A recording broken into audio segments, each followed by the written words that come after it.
प्रश्न, पुढीलपैकी कोणत्या शब्दसमूहात संख्या विशेषण नाही? संख्या विशेषण कुठे नाही ते आपल्याला सांगायचं आहे. काही प्रेक्षक काही आहेत म्हणजे ते मोजता येतं, त्याचा अर्थ काय? संख्या विशेषण आहे. दुप्पट रुपये म्हणजे पहा हे देखील संख्या विशेषण आहे. 25 वर्षे, 25 हा शब्द देखील संख्या विशेषणामध्ये येतो. आमचा वाडा, आमचा हा शब्द पहा काय आहे? सर्वनाम, आणि सर्वनाम ज्या वेळेस विशेषणासारखं कार्य करतो त्याला सार्वनामिक विशेषण म्हणतात, म्हणजे हेच या गटामध्ये बसत नाही, यालाच तुम्हाला गोल करायचं आहे.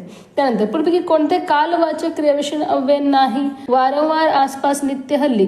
तर कालवाचक नसलेलं सांगायचं आहे. वारंवार, नित्य आणि हल्ली हे कालवाचक मध्ये येतात, तर आसपास हा जो काही शब्द आहे तो स्थलवाचक क्रियाविशेषणामध्ये येतो, म्हणून याच पर्यायाला तुम्हाला गोल करावं लागणार आहे.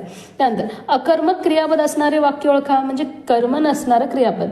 पक्ष्यांनी किलबिलाट केला, गायीने हंबरडा फोडला, शेतकऱ्याने बैलगाडी जोडली, सूर्य पश्चिमेला मावळला. तर पहा सूर्य पश्चिमेला मावळला म्हणजे पहा याच वाक्यामध्ये इथे कर्म नाही, म्हणून यालाच तुम्हाला गोल करायचे.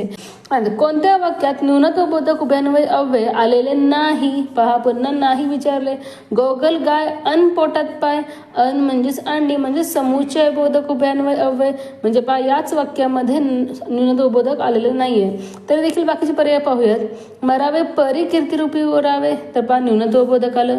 काळ आला होता पण वेळ आली नव्हती, पण भीक नको परंतु कुत्रावर, परंतु परी हे न्यूनत्वबोधकचे उदाहरणे आहेत, परंतु अन हे समुच्चय बोधक मध्ये येतं, म्हणजे याच पर्यायातून तुम्हाला गोल करावं लागणार आहे. अशा पद्धतीने आपल्याला प्रत्येक पर्याय वाचायचं आहे, समजून घ्यायचं आहे आणि आपलं योग्य उत्तर हे निवडायचं असतं. त्यानंतर अरेच्छा हा तर माझा बालपणीचा मित्र या वाक्यातील केवळ अव्ययाचा प्रकार ओळखा म्हणलेला आहे. तर पहा अरेच्छा म्हणलेलं आहे आनंददर्शक आहे, विरोधदर्शक, आश्चर्यदर्शक, संतापदर्शक. अरेच्छा हा तर माझा बालपणीचा मित्र असं आश्चर्याने उद्गार काढलेला आहे, म्हणजेच काय असणार आहे? आश्चर्यदर्शक केवळ प्रयोगी अव्यय असणार आहे तो. पैकी कोणत्या वाक्यात शब्दयोगी अव्यय आलेले नाही? पहा इथे नाहीच विचारलं आपल्याला.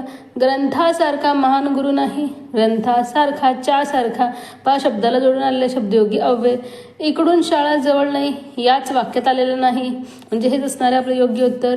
कष्टाशिवाय फळ नाही, च्या शिवाय कष्टाला जोडून आलेलं आहे. माणसापेक्षा, च्यापेक्षा, तर पहा इथे तिन्ही वाक्यामध्ये शब्दयोगी अव्यय आलेले आहेत, परंतु या वाक्यामध्ये नाही, म्हणून यालाच तुम्हाला गोल करायचं आहे. 2 नंबरचा पर्याय योग्य असणार आहे. त्यानंतर शेवटचा प्रश्न, पोहणे हा उत्तम व्यायाम आहे या वाक्यातील अधोरेखित नामाचा प्रकार ओळखा. पोहणे पहा हे काय आहे? धातू, म्हणजे पोहणे हे काय? क्रियापद आहे. क्रियापद इथे नामासारखं कार्य करतोय, म्हणून याला काय म्हणायचं? धातुसाधित नाम. विशेष नाम, भाववाचक नाम, सामान्य नाम का धातुसाधित नाम आपण याला म्हणणार आहोत, म्हणून याच पर्यायाला तुम्हाला गोल करायचं आहे.